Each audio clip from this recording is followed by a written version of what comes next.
Hey guys, how's it going? It's Target here. Welcome back to another episode of Live the Tendy Life with yours truly, Target Audience, and Hang Kong of the Rimouski Oceanic. We have not been playing well. There's no doubt about that. But I am making now, and it's not that I haven't before, but at this point I'm making a conceited effort to be better. To be a better goalie all around, to play smarter. And you know what? And one of the suggestions I got from people was to focus when the puck's in my zone. And one of the things that I find that I do is I talk, and I keep talking and talking and talking, and I probably annoy a ton of you people with that. But you know what? I think that the talking and trying to explain everything that's going on is almost detrimental when the puck's in our zone. Now, when it's in their zone, you know what? I'm going to keep doing the same thing, having fun, kind of doing a little play-by-play, although I'm sure there's another group of you that hate that too. But when it's in our zone, we're going to focus, and we're going to be confident and try to just really drive this home that we are here to play goalie, and we're going to win this game for our team. So here we go. Just focus. Come on, you got it. Back to the point. I got you. I got that tracked. Yep, there you go. Keep on it. Whoa, whoa, whoa, whoa, whoa. Dish it out, because we got a penalty coming. Ah, shit. I wanted to be able to get to the bench there by dishing it to a free man. No such luck, though, my friends. All right, let's get that 6th ranked power play rolling here. And they're just going to dump this one out here, Johnny Gaudreau. We'll just go out and grab it. Play behind the net. There you go. Probably a stupid idea. All right, we won't do that anymore. We won't do that anymore. There's another thing I'm going to make a conceited effort to do, is play the puck only when it's appropriate, as opposed to forcing the play. Like, if this one comes back and I'm the only one to grab it, like, yeah, see, that's not an appropriate time. The shooter is able to get that. A defenseman is able to come back, track it, get the puck up to Trainer a lot more efficiently than I can, because I haven't put much into my passing at all, if any. Oh, look at this! Oh, what a move by Trainer. That was going to be fired down. And he's going to get to that, so I'll let him get it. If it's going to be hitting the back wall, I'll stop it. That way they don't have to skate all the way back. But if they're going to be there and they're going to pick those up like that, I'm just going to let it be. I'm not going to worry about it too much. Hold on, I'm just spinning my chair here, getting my leg. I don't want to keep bumping into the mic stand. It's sitting really, really close to my, sitting really close to the wheels on my rolling chair, so I don't want to keep tapping it or something if I shift back and forth. Because when I'm playing, like, oh, there you go, Goalie scores. When I'm playing this game, like, I'm in a rolling chair, and like I find when I'm playing, the longer or more intense the game is, the further I get from the screen. And before I know it, like, I'm all the way across the, it's not that bad, but I'm a good few feet back, definitely, from where I started. And I'm in a new area here. I've been moved for Christmas. We set up a Christmas tree where we put where my desk is, just because it's the best spot. And there, you know what? Really, we don't have a really good spot in our place right now to put a desk, really, and a Christmas tree. So I'm kind of shoved into the corner. I'm just gonna move my mic a little. I'm kind of shoved into the corner to make way for the festivities, you know. And the Christmas tree's part up. We got our. I chose it. I'm a fan of it. The penguin tree topper. It's friggin' badass. The thing's amazing. Oh, look at this little chip. He's like a blue penguin. We got him from Target. Actually we did. We got him from Target. I find that actually kind of funny. I drove to another town to get it because I wanted it so bad. Yeah, I know. A little bit weird, but whatever. Don't judge me. You don't know me. But, yeah, no, he's badass, and so he's on top of our tree, ready to rock for the Christmas season. Don't have any decorations on the tree besides that. My wife put decorations up. Oh, missed the net. Okay, I gotta focus, hold tight. There you go.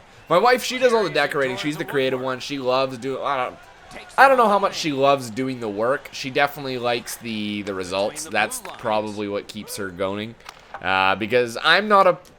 I mean, I like Christmas. There's no doubt about it. Christmas is a great time of year. There's a lot of excitement. But you know what? It definitely loses its luster at a certain point. Hold on. I got this. I'm watching. What a save. Beauty. Just tracked that one perfectly.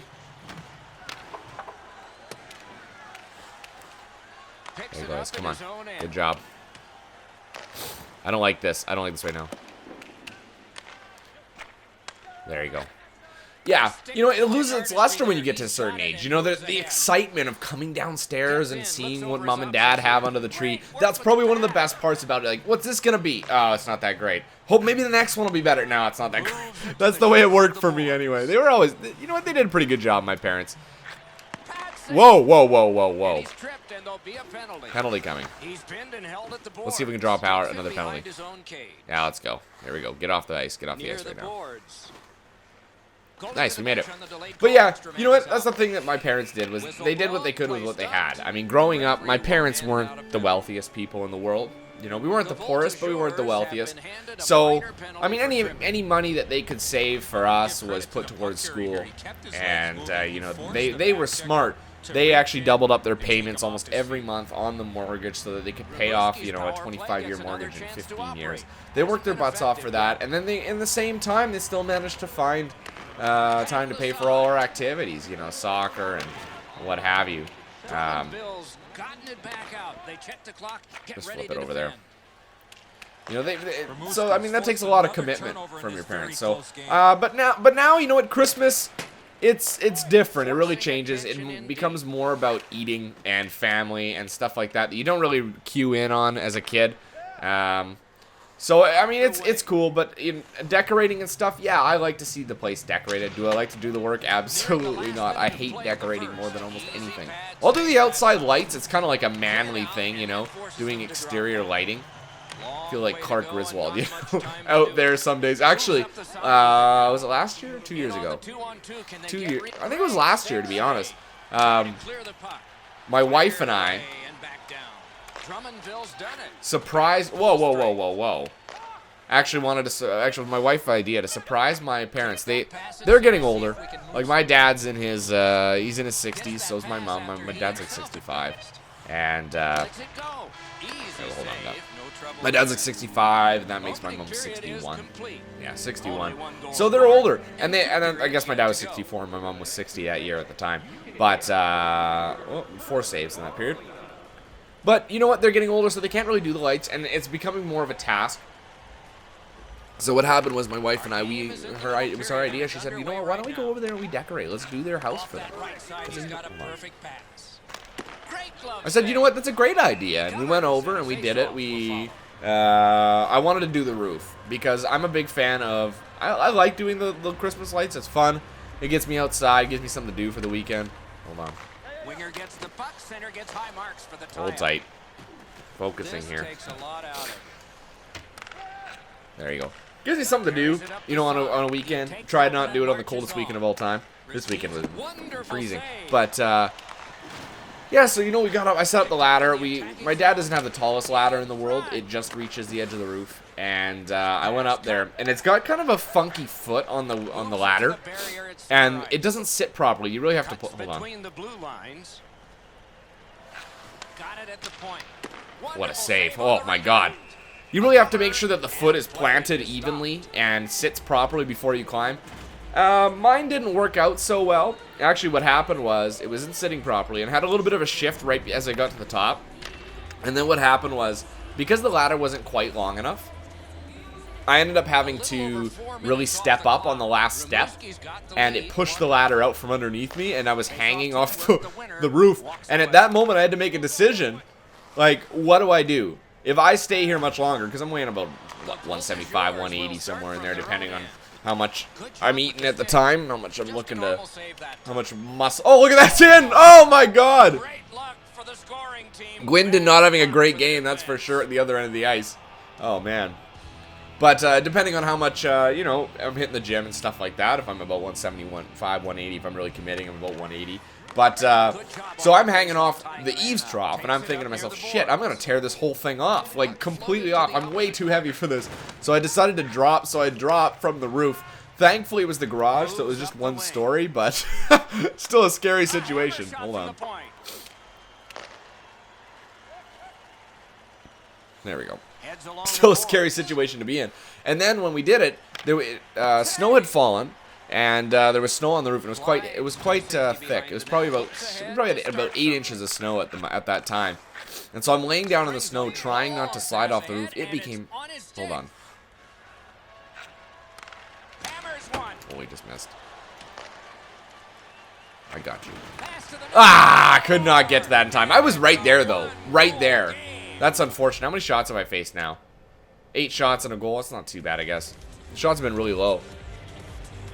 But I felt myself sliding while I was on the roof trying to do it. My dad has... I don't know if anybody's done Christmas lights, but back in the day, you had hooks underneath your eaves trough that would kind of twist and stuff, and then you'd like overlap the strands of lights. Now they've got better clips and they're much quicker. Hold tight. Oh, what a save there. I almost gave that away to him. So I'm just focusing. You guys have to pardon me when this happens. I'm making that effort.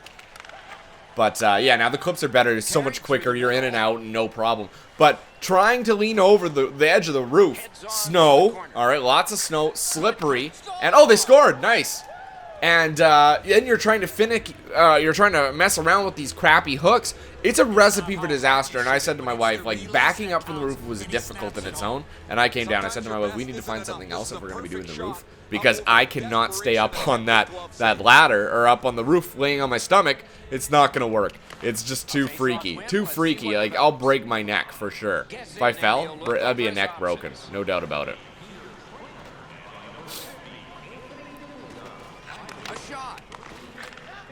There you go. Good job, boys. So yeah, needless to say, what was I talking about? Christmas decorating. Yeah, that's right. Christmas decorating. I just do the lights. My place is pretty easy. I live in a townhouse. Yeah, nothing fancy, you know. We bought it. It was our first place we bought. I've been here for 5 years. So I've been rocking this mortgage for 5 years. We're due up again, so I got to renew that right away. And I've said in a couple videos before, my wife and I are looking to get a house. And that's been delayed for the moment. And I'll probably tell you guys why it's delayed. Probably after Christmas, we'll probably have a big announcement for you guys. So, I mean, an exciting one anyway in my life. But for now, we got hockey. We got good hockey going on here. 3-1 the score. I don't know that I want to get back to commentating. I like talking about random shit. It's fun. It's fun. But what can we talk about today, too? Oh, geez. You know what? Maybe that's a good day for... Oh, man, I'll get myself into trouble if I start ranting about that bullshit. Oh, he missed that short side and out. And out. And that one out of play over the glass. Clock stopped. If I start ranting about the behavior that's going on in Ferguson, the place that nobody except for those in Missouri had heard of up until this thing happened. So, yeah, it's quite the controversy going on, really. I mean, I was watching the Oilers game the other day, playing St. Louis, and they were talking about how the Oilers had to have police escort to and from the airport just because. And it wasn't necessarily because they were, you know, they were under threat. It's a precaution. But, you know, that's still a scary thought that you have to give hockey players. Like, the people in Ferguson really care about white hockey players. They're worried more about maybe the white cops that are guarding them. They're the hazard. Hold tight. There we go. Just trying to be smart with my moves. Trying to keep everything, all my tips. Oh, look at that. Oh, collision. No penalty. We're going to get a fight, though. Goalie doesn't want to drop the gloves. But, you know, knowing that could happen in that world, it's scary. It's a scary situation. And it's funny, there was a thing, they did an article in my local, the Edmonton Journal, with compiling celebrity tweets and comments on the situation in Ferguson. Look, if there's one group of people I don't need to hear an opinion from on any kind of social event, natural disaster, world event in that for that matter, is a celebrity. Like, really, what insight do I really care? Do I really care to hear about you? Like, it's same with hockey players. I don't give a shit what the hockey players think. You know who I give a shit about, who talks, are the people involved in the situation, the police officers, and the people of the community of Ferguson. Those are the people that I want to hear from. I don't want to hear from, you know, Ryan Nugent-Hopkins. What do you think about the events in Ferguson? Oh, well, you know, it's terrible what's going on there. It's terrible to see this kind of crime. You know, I understand I feel sorry for the family. Give me a break. I don't need to hear from a celebrity. It's just all lip service, you know? Whoa. Hold tight, I gotta focus. So, yeah, I mean, like, really, like, what's Rihanna gonna shed light on? You know, Rihanna didn't grow up in Ferguson. Maybe if we had a celebrity from Ferguson, then it's applicable. Then you're like, Okay, he's from Ferguson.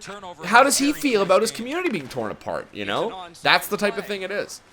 But we won't, I don't think I'm going to get into the whole situation with Ferguson. It makes me sick watching the stuff that I'm seeing. Come on. Wow, careful, boys. Seeing the stuff I'm seeing makes me sick, and for many reasons.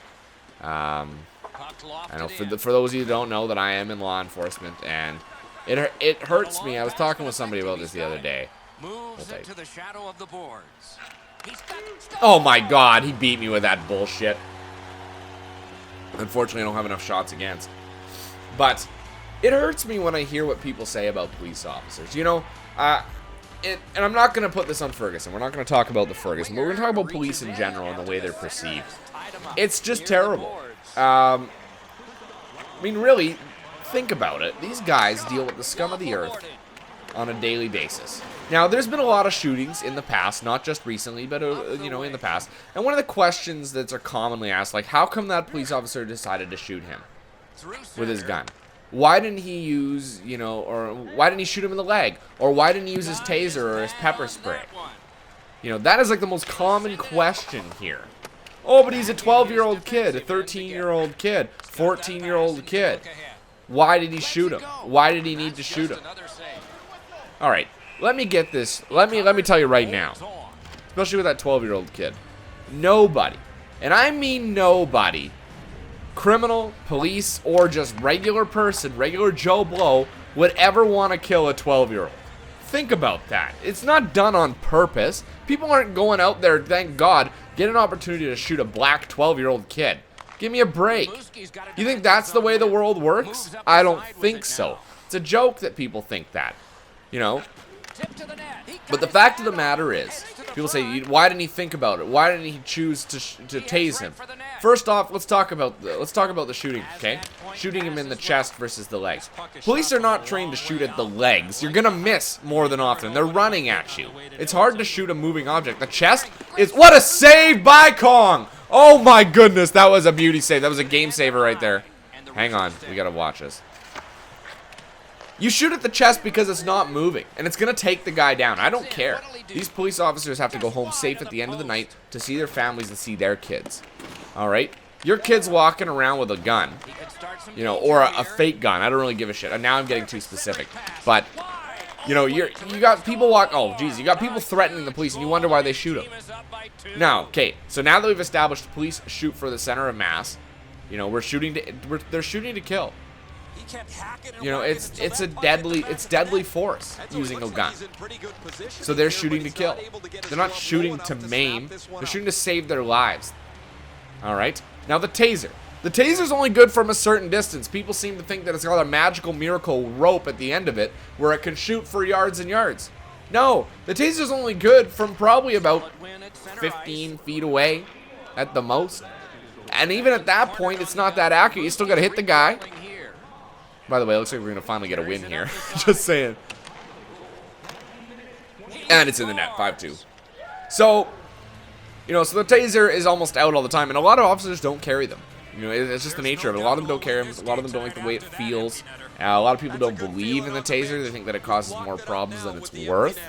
You know, you tase the kid and he's still going to, and he dies. You know what? You're still on the hook. Why did you tase him? Why did you have to tase him? You know, and then the final aspect of it is, why did the officer shoot him? Why didn't he think twice about the situation?